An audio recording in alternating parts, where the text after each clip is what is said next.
नमस्कार साथियों, online classes के इस क्रम में आज भी हम अजातशत्रु का अध्ययन करेंगे, जो कि बीए पाठ द्वितीय प्रथम प्रश्न पत्र में प्रथम इकाई है। अजातशत्रु नाटक जयशंकर प्रसाद का है। पिछले अध्याय में भी हमने इसी के बारे में अध्ययन किया था और आज भी हम इसी के बारे में अध्ययन करेंगे।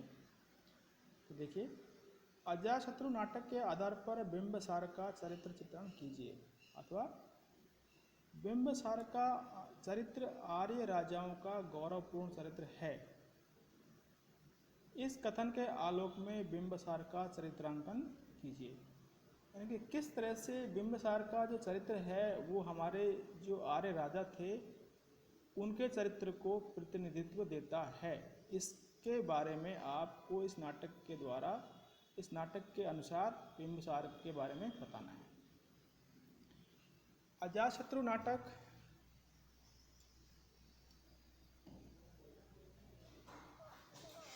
नाटक में प्रसाद ने बिंबिसार को नवीन, उन्नतिशील मगध राष्ट्र तथा कौरवों के बाद के महान साम्राज्य की स्थापना करने वाला बताया है। यानी कि इस नाटक में अजातशत्रु को बिंबिसार को नवीन, उन्नतिशील मगध राष्ट्र तथा कौरवों के बाद के महान साम्राज्य की स्थापना करने वाला बताया है। इसी विशेषता से बौद्ध काल में बिंबिसार को समस्त आर्य राजाओं में श्रेणिक रूप में विख्यात चरित्र वाला माना गया है। पुत्र द्वारा विद्रोह करके सिंहासन का कार्य स्वयं लेने पर वह तटस्थ रहकर वानप्रस्थ आश्रम को ग्रहण कर लेता है। यानी कि उसका पुत्र अजातशत्रु है, वो बलपूर्वक राज्य सत्ता प्राप्त कर लेता है, तो वह तटस्थ रहता है और वानप्रस्थ आश्रम में चले जाता है। यानी कि वो उससे झगड़ा या युद्ध नहीं करता है। अजातशत्रु नाटक में सम्राट बिंबिसार का चरित्रांकन अनेक विशेषताओं को लेकर उपस्थित किया गया है। तो पहली विशेषता देखिए, कुशल राजनीतिज्ञ। अजातशत्रु नाटक में बिंबिसार को एक कुशल राजनेता बताया गया है। बिंबिसार ने अपने राजनीतिक प्रभाव से अन्य राजाओं से वैवाहिक संबंध स्थापित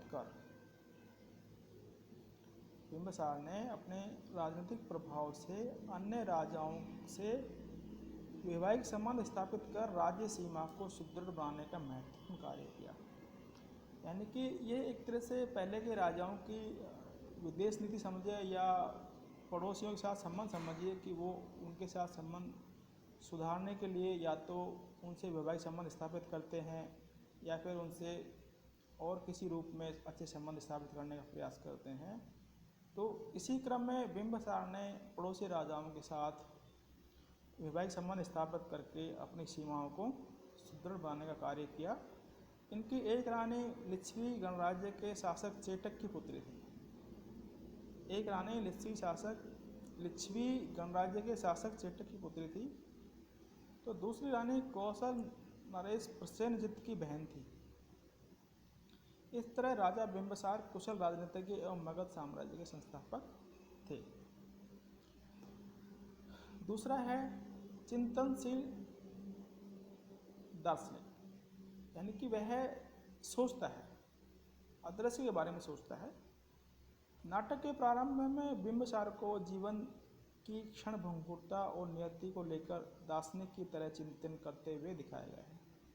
यानी कि उसको जीवन की क्षणभंगुरता और नियति माने भाग्य, नियति माने क्षणभंगुरता और नियति भाग्य को लेकर दार्शनिक की तरह चिंतन करते हुए दिखाया गया है। वह नियति के सामने नतमस्तक दिखाई देता है।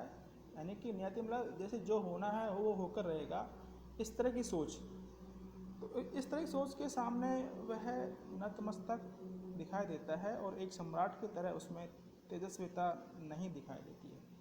जो एक तेजपन, जो एक पराक्रम, जो एक जोशीलापन एक सम्राट में होना चाहिए, उस तरह का भाव या एक्सप्रेशन इसके व्यक्तित्व में दिखाई नहीं देता है।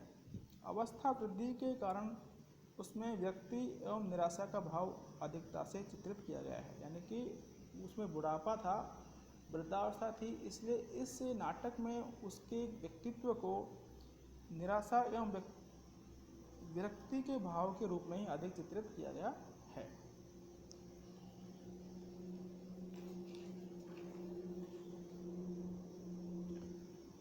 तीसरा है शासन के प्रति मोह। शासन के प्रति मोह,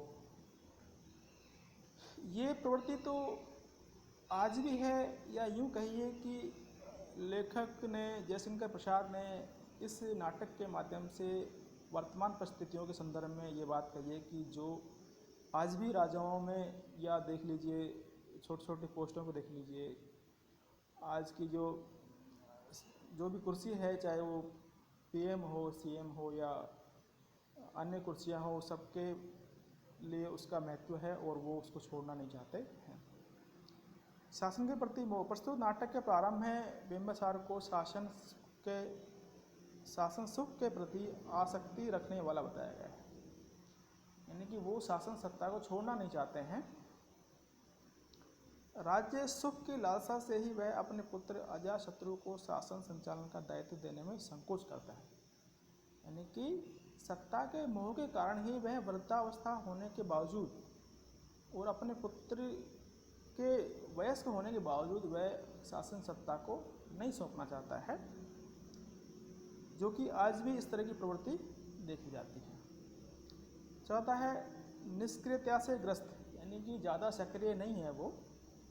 पारिवारिक कलह एवं उपवन में निर्वासित रहने से बिंबिसार के मन में निष्प्रहता एवं निष्क्रियता बढ़ जाती है, यानी कि जो परिवार में कलह चलती है और जो एक तरह से वो निर्वासित जीवन जी रहे हैं, उससे उनके जीवन में निष्क्रियता का भाव उत्पन्न हो गया है। तब वह शांति प्रिय, सहनशील और अंतर्मुखी प्रवृत्ति वाला बन जाता है। अंतर्मुखी मतलब जो किसी से ज़्यादा मिलना जुलना पसंद नहीं करता हो, या फिर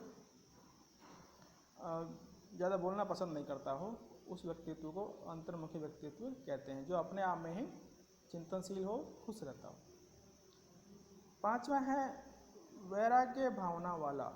वैराग्य मतलब विराग, विरक्ति, संसार से दूरतापन। बिंबिसार अपनी आंखों के सामने ग्रह कलह, राज्य विद्रोह, संघर्ष, हत्या, षड्यंत्र आदि भीषण दृश्यों को घटित होते देखता है।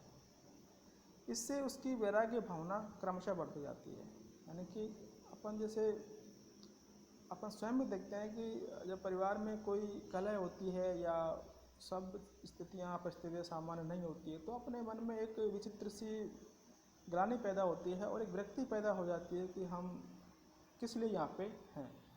तो वैसी स्थिति बिंबिसार अपने आंखों के सामने देखता है। किसी घर में कलह, राज्य में विद्रोह हुआ, संघर्ष, हत्या, षड्यंत्र आदि सब कुछ देख करके उसके मन में एक विरक्ति की भावना पैदा हो गई। धार्मिक श्रद्धावान।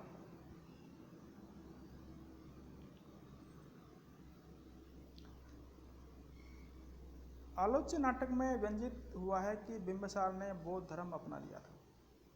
इस नाटक के माध्यम से यह प्रस्तुत किया गया है या प्रकट हुआ है कि बिंबिसार ने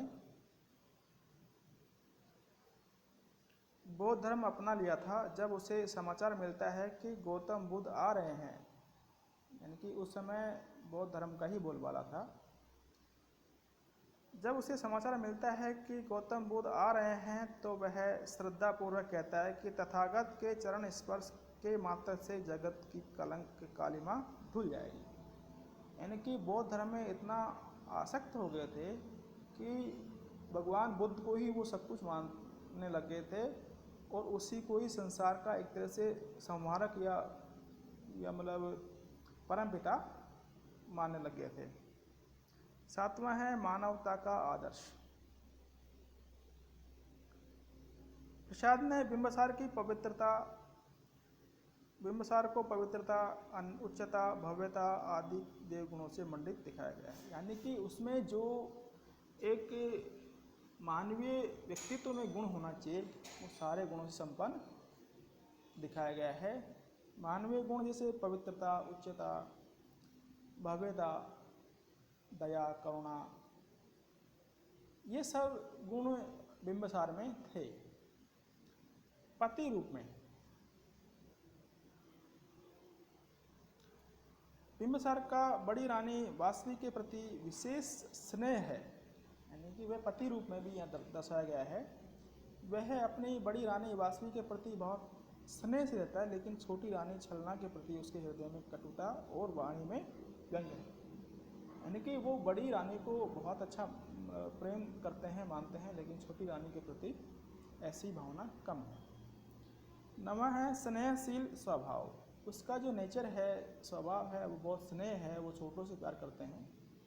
आलोचना नाटक में बिंबिसार अपनी संतान की कल्याण कामना करता है, वह अजातशत्रु को क्षमा कर देता है। यानी कि अजातशत्रु के द्वारा राज्य सत्ता जबरदस्त या दबाव बनाकर अर्जित करने के बावजूद भी वह अपने पुत्र को क्षमा कर देता है, यानी कि वह बहुत स्नेहशील प्रवृत्ति का है। आज के अंक में इतना ही। धन्यवाद।